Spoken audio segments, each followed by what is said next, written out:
Hey, my friends, let me introduce to you. Don't ever do that at home. I'm a trained professional. This is the Sigma f2.8 105 millimeter macro art lens. So what does that mean? This lens is called a macro lens because it shoots up close subjects. So this is a true macro lens, which means it has a 1-to-1 magnification ratio. So any objects it's taken a photo of are going to be the actual size of the objects. I don't know if that makes any sense, but I could go into deeper on that, but that's for another channel at another time. Suffice it to say, what this is usually used for is portraits, but most notably like shooting insects and flowers and really macro type shots. That's why it's a macro lens. Now, what does that have to do with sports photography? It's 105 millimeters. It's a good medium type shot. I'm going to take this out and shoot some high school basketball. So I'll be just off the baseline, not too far away from the basket. And we all know the action, most of the action takes place right in that general area under the basket. So this could be the perfect lens, for that medium type shot. My one concern about the lens is focusing speed. Is it going to be able to keep up with the rapid movements of the players? Well, we're going to find out.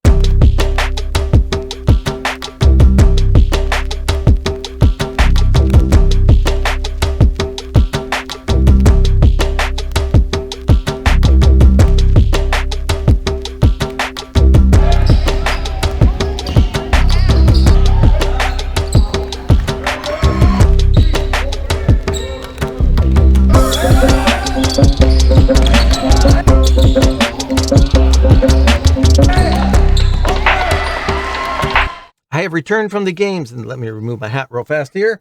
And I've got some images for you guys. Now, I took about 600 images total for the game. Of those, 200 approximately were shot with this Sigma 105 millimeter lens.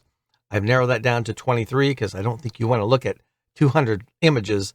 And just to recap, I was situated underneath the basket, between 3 to 5 feet off to one side, depending on where the ref was at the time, and just off the baseline.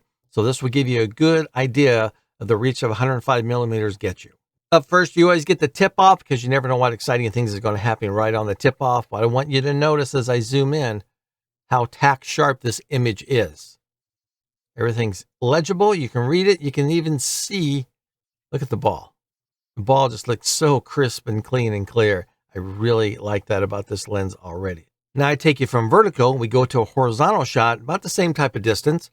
Again, let me zoom in. I want you to see how tack sharp this image is. The shot about 4 feet away from me. Nice three-pointer. Rebound under the basket. Again, just look at the sharpness. It's really nice, tack sharp. And you may have noticed a little difference in the processing. These are straight out of the camera images. They look a little different than my usual ones because I was messing around with some picture profiles. And I did use the Sony a7 IV camera, so all these images are full frame censored. So if I needed to crop in, I've got 33 megapixels to work with. Another one straight under the basket, zooming in. It is nice. It just looks really good. I keep saying that because it's just blowing me away how good this lens is. Now with this shot, I decided to shoot with the player coming straight at me because sometimes cameras have a hard time when an image is coming at you to keep the focus going. But with this one, not a problem. See, she stays in focus the entire time. And I have about 23 images of her running my way. If you're a sports photographer, you probably won't think about picking up this lens and throw it into your bag because you're probably already set. But if you own this lens and you're shooting macro and you're thinking, I want to start shooting sports photography, it looks like fun. I can give me, something else to do as a hobby. Maybe you make some extra income off of that. You're set to go. Just throw it onto your best camera, get into the gym, out on the court, and you are ready to make some images and you will not be dissatisfied. Now I'm going to backtrack one quick second. I said earlier, if you were a sports photographer, you probably wouldn't think about this lens and putting it in your bag. However, if you don't have a good portrait lens, this is a great lens for portraits. So stick with me here. You can start shooting senior sports portraits, not just the typical portraits, but senior sports portraits and earn some extra income that way. See, I'm always thinking of you, trying to find ways that you can make more money with what you enjoy doing, with your passion.